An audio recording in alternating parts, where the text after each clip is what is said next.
ഇന്ന് തിരുവനന്തപുരത്ത് നിന്ന് മുംബൈയിലേക്ക് പോയ വിസ്താര വിമാനം ഇന്ന് രാവിലെ 9 മണിക്ക് യാത്ര തിരിച്ച വിമാനം ലാൻഡ് ചെയ്ത ശേഷം വിമാനത്തിൽ ബോംബ് ഭീഷണി ഉണ്ടായി.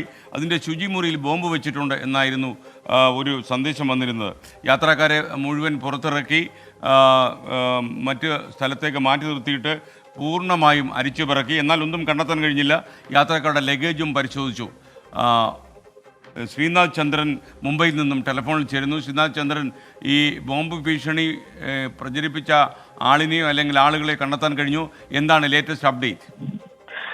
സമീപകാലത്ത് വിമാനത്തിൽ ബോംബ് വെച്ചിട്ടുണ്ടെന്ന തരത്തിലുള്ള ഭീഷണി സന്ദേശങ്ങൾ വർദ്ധിക്കുകയാണ്. ഇന്നിപ്പോൾ കൊൽക്കത്തയിൽ നിന്ന് പൂനെയിലേക്കുള്ള ഒരു വിമാനത്തിലും സമാന രീതിയിൽ ബോംബ് ഭീഷണി ഉണ്ടായിരുന്നു. തിരുവനന്തപുരത്ത് നിന്ന് എത്തിയ വിസ്താര വിമാനത്തിലുള്ള ബോംബ് ഭീഷണി വ്യാജമാണെന്ന് ഇപ്പോൾ ഏറെക്കുറെ ഉറപ്പിക്കാൻ കഴിഞ്ഞിട്ടുണ്ട്. വിമാനത്തിൽ അരിച്ചു പെറുക്കിയിട്ടും ബോംബോ അത്തരത്തിൽ സംശയിക്കാവുന്ന എന്തെങ്കിലും വസ്തുക്കളോ കണ്ടെത്താൻ കഴിഞ്ഞിട്ടില്ല. ഇന്ന് വൈകിട്ട് 3 മണിയോടെയാണ് വിമാനം തിരുവനന്തപുരത്ത് നിന്ന് മുംബൈയിൽ വന്ന് ലാൻഡ് ചെയ്തത്. ശുചിമുറിയിൽ ആരോ ബോംബ് വെച്ചിട്ടുണ്ട് എന്ന് എഴുതി വെച്ചതായി ക്യാബിൻ ക്രൂ ശ്രദ്ധിക്കുകയായിരുന്നു. പിന്നീട് സുരക്ഷാ ഏജൻസികൾ വിവരം അറിയിച്ചു. വിമാനം സുരക്ഷിത മേഖലയിലേക്ക് മാറ്റി നിർത്തി യാത്രക്കാരെ സുരക്ഷിതരായി ഇറക്കി പരിശോധിച്ചു.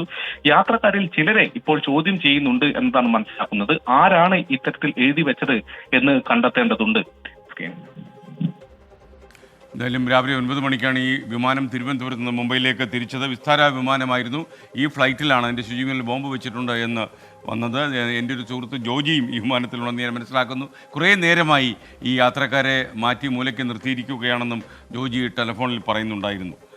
എന്തായാലും ഭാഗ്യം, ഒന്നും കണ്ടെത്താൻ ഇതുവരെ കഴിഞ്ഞിട്ടില്ല. ലഗേജൊക്കെ യാത്രക്കാരുടെ പരിശോധിച്ചെങ്കിലും ഒന്നും കണ്ടെത്താൻ കഴിഞ്ഞില്ല എന്നാണ് നമുക്ക് ലഭിക്കുന്ന വിവരം.